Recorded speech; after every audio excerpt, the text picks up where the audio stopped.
الحمد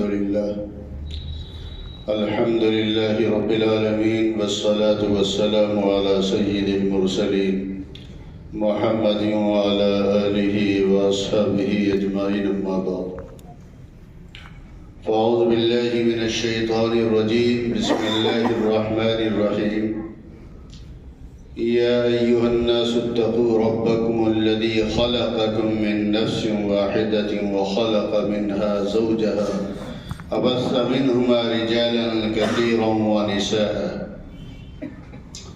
واتقوا الله الذي تساءلون به والأرحام إن الله كان عليكم رقيبا وقال النبي صلى الله عليه وسلم النكاح من سنتي أو كما قال عليه الصلاة والسلام.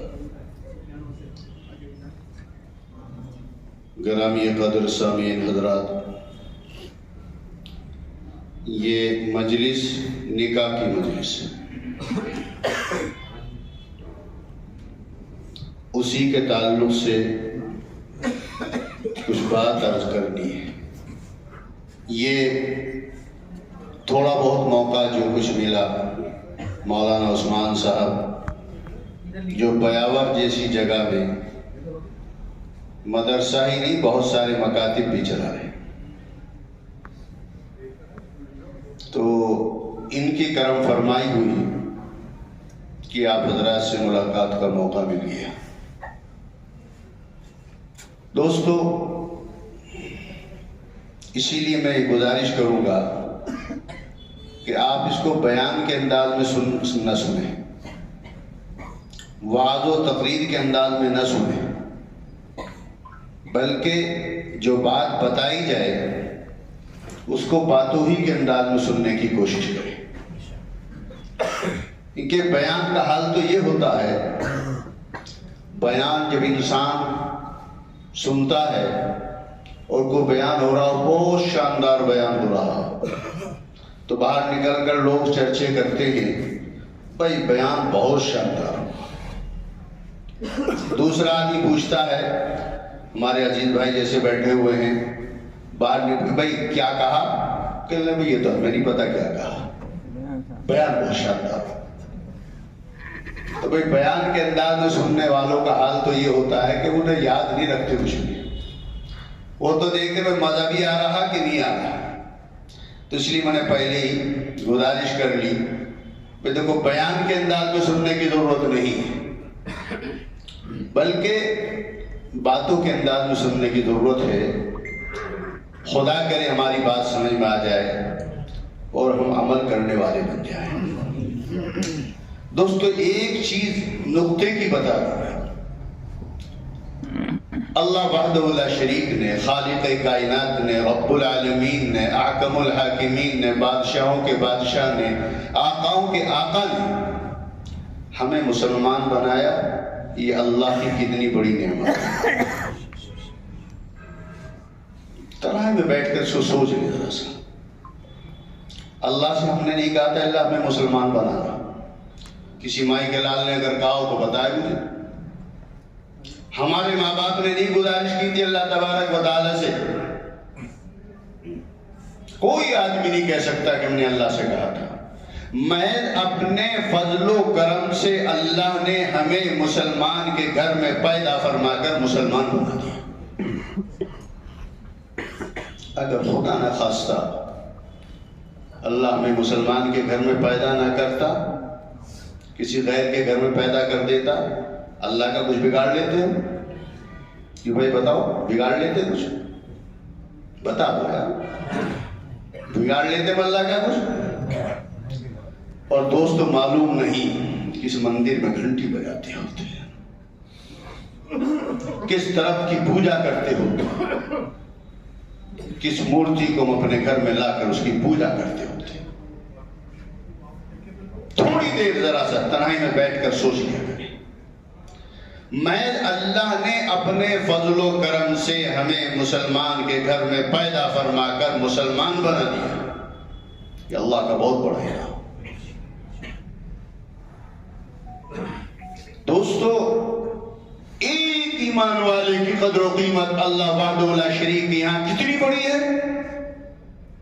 میں آپ کو بتاؤں، آقا رحمت صلی اللہ علیہ وسلم نے ارشاد فرمایا لا تقوم الساعة حتى يقال في الأرض اللہ اللہ، قیامت قائم نہیں ہوگی اس وقت تک کہ جب تک کہ زمین کے اندر ایک آدمی بھی اللہ اللہ کہنے والا باقی، ایک آدمی اللہ اللہ کہنے والا باقی، اللہ تبارک و تعالیٰ کائنات کے نظام کو چلاتا رہے گا۔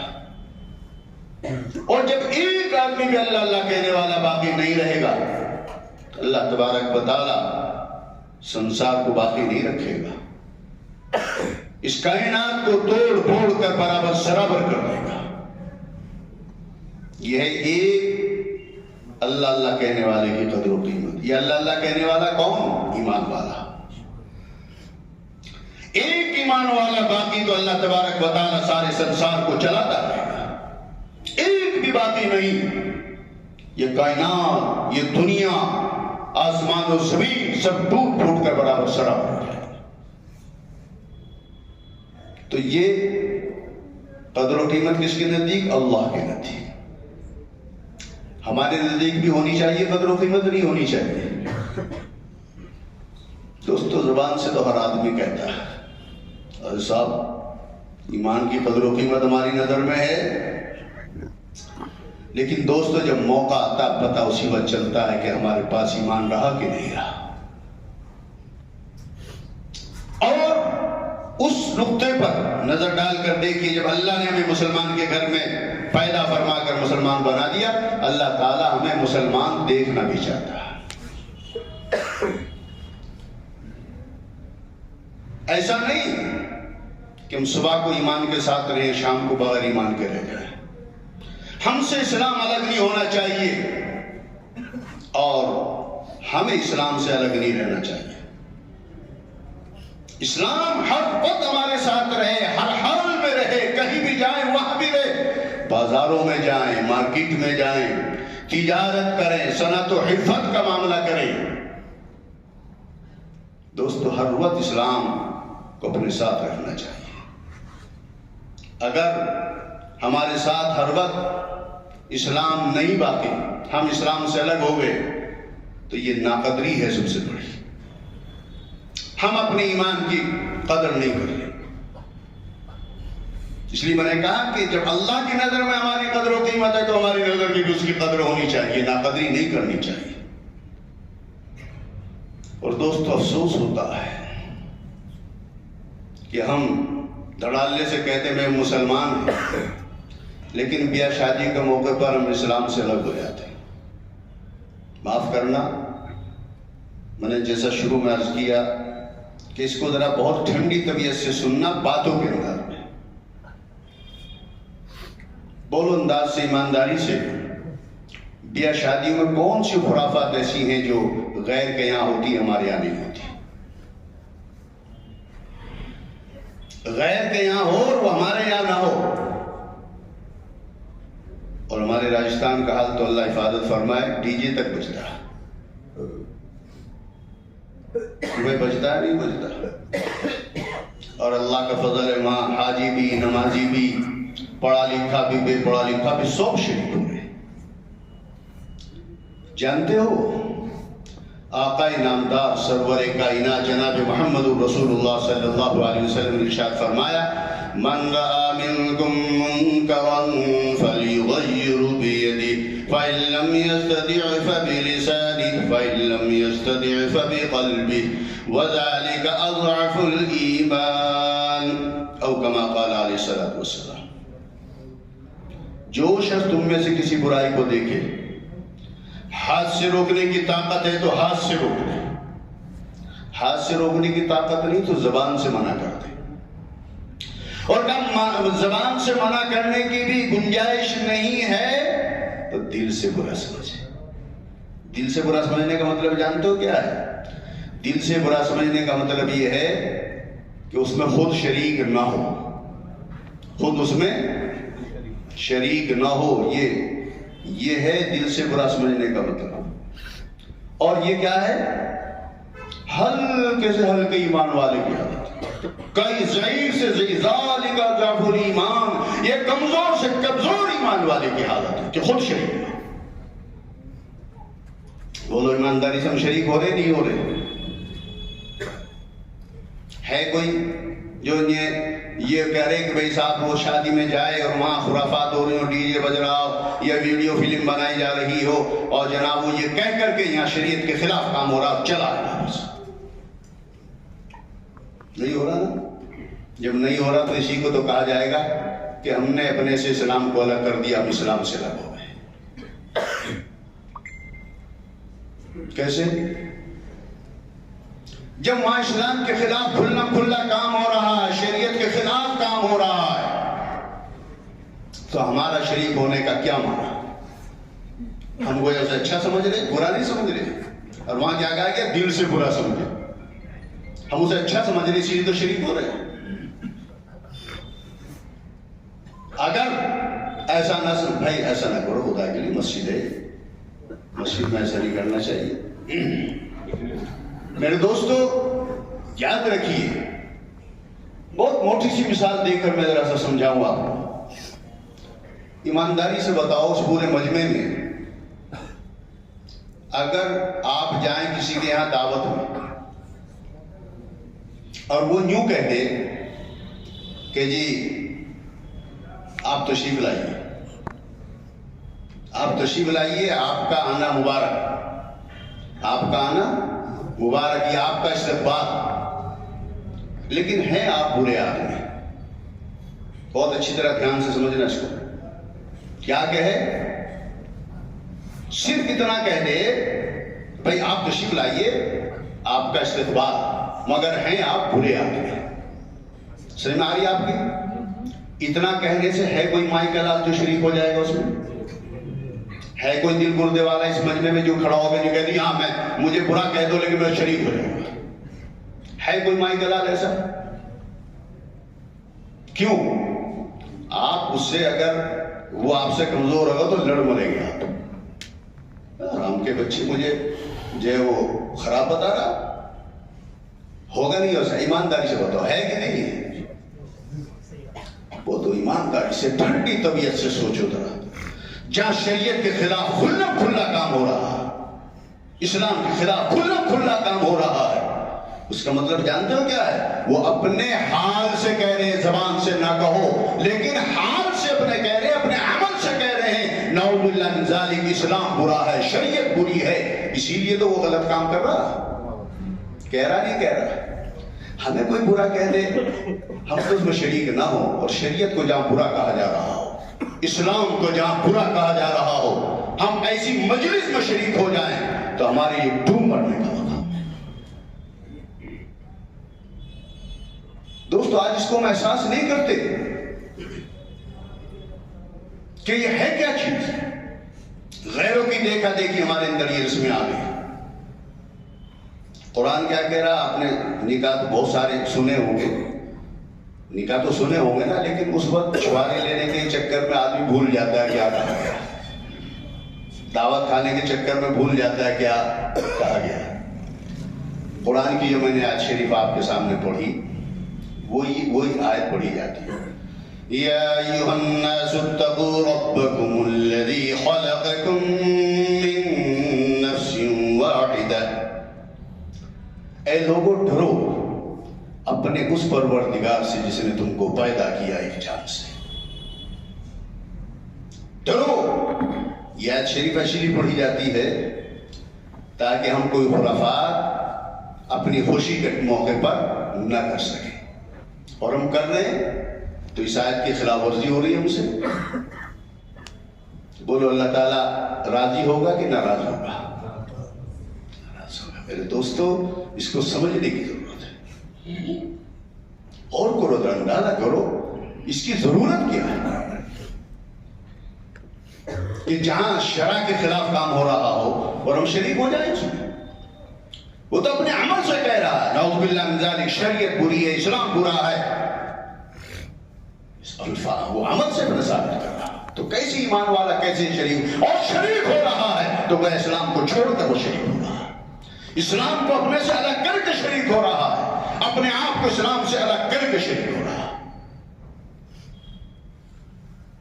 اور دوستو آپ سوچیں گے کہ نہیں بھائی یہ تو ایک عام بات ہو رہی، یہ مولوی یہ کہنے کے لیے بیٹھ گیا. دوستو یہ دو خاندانوں کا ملاپ، خاندان کے وجود میں آنے کا ذریعہ، نسلوں کے بڑھنے کا ذریعہ نکاح یہی تو ہے. تو ہم جب پہلی سیڑھی وہاں غلط کریں گے، پہلا ہی قدم ہمارا غلط اٹھ جائے گا، تو آگے کیا ہوگا؟ آگے بھی پھر ویسے ہی ہوگا، ویسی نسل پیدا ہوگی. میرے دوست خدا کے لیے ان چیزوں کو چھوڑ دو. ڈی جے جہاں بج رہا ہو شریک نہ ہوئیے، جہاں ویڈیو فلم بنائی جا رہی ہو مت شریک ہوئیے. آپ یہ سوچیں، غور کریں کہ کتنی بری چیز ہے. اور عموماً آج کل ماڈرن لوگ کھڑے ہو کر کھانا کھلانے لگے. دوستو تھوڑی دیر کے لیے میں آپ سے ایک بات کرنا چاہتا ہوں کہ شریعت سے بھی علاوہ ہمارے ضمیر کے بھی خلاف ہے وہ بات. کھڑے ہو کر کھانا کھلانا، کھڑے ہو کر کھانا کھلانے میں نہ کھلانے والے کی عزت ہے نہ کھانے والے کی عزت ہے. میں بتا رہا ہوں آپ سے، سمجھنا اس کو ٹھنڈی طبیعت سے. بھائی گئے، آپ نے برتن اٹھایا، جا کر کیا کریں گے؟ برتن لے جائیں گے نا، کیا کہ دے دو اس میں، یہ دے دو اس میں، کہیں گے نہیں؟ کہیں گے. مانگیں گے نہیں مانگیں گے؟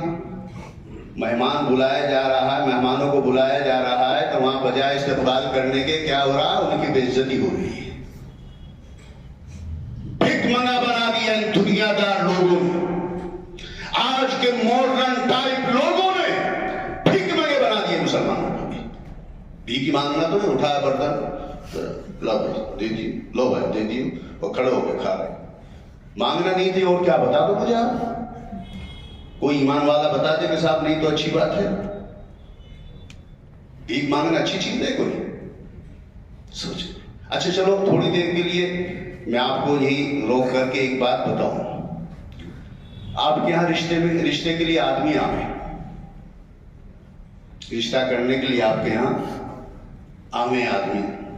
کھانا بہترین شاندار بناتا یار، آدمی بناتا، بنانا بھی چاہیے. اور وہ جو کہتے تھے بھائی کھانا رکھا ہوا ہے، اس میں سے لو اور کھاؤ، اس میں سے لو اور کھاؤ. کر لیں گے آپ ایسا؟ کر لیں گے؟ بتا دو ذرا سا، کر لیں گے آپ ایسا؟ بھائی اس کیا عزت تو ہے نہیں، کھانا کھلانے کے لیے تیار نہیں، بھائی عزت سے کھانا نہیں کھلایا، میں کہتے ہیں لے لو، لاؤ لو خود اور کھاؤ. یہاں توہین آدمی محسوس کر رہا، وہاں توہین کیوں نہیں محسوس کر رہا؟ بات تو ایک ہی ہے نا. ذرا سوچو، غور کرو. ہم گھر میں اس کی توہین محسوس کر رہے ہیں، وہاں کیوں توہین محسوس نہیں کر رہے؟ اس لیے سوچو ذرا سا کہ اللہ نے ہمیں کتنا بڑا مقام عطا فرمایا، ایمان والا بنا دیا، اور ہم ذلیل و خوار ہونے جا رہے ہیں. خود مسلمان کو ذلیل و خوار کر رہا. بات صحیح لگ رہی ہے نہیں لگ رہی؟ بتاؤ، زور سے بتاؤ. کہاں جا رہے ہیں؟ ایمان والا تو بہت بڑی عزت والا ہے، اور ہم ذلیل و خوار بنے. تو اس لیے یہ تو ہمارے ضمیر کے بھی خلاف بات ہے. ہم خود برتن لے کر کے کھانا کھائیں، بیٹھ کر کہیں بھی بیٹھ کر کھائیے. آپ کرسیوں پر بیٹھ جائیے، نہیں نیچے بیٹھا جاتا، لیکن کم سے کم بیٹھ کر اطمینان سے عزت کے ساتھ لا کر آپ کے سامنے رکھ رہا. اس میں عزت ہے یا آپ جا کر کے خود مانگ رہے اس میں عزت ہے؟ بتا دو. تو میرے بھائی ذرا سا سوچو کہاں جا رہا ہمارا معاشرہ. اور پھر کہ مسلمان ذلیل و خوار، اور مسلمان تو ذلیل و خوار ہونے کے جب کام کرے گا تو بھائی وہ تو پھر ملے گی نا، ذلت تو ملے گی نا. خدا کے لیے ان چیزوں سے باز آؤ، ان چیزوں کو ختم کرو. رکیں گے نہیں رکیں گے انشاءاللہ؟ کب سے رکیں گے بھائی؟ آج سے نہیں، ابھی سے کہا، ابھی سے رکیں گے. ہاتھ اٹھائیے. اچھا کون کون عمل کرے گا؟ ماشاءاللہ.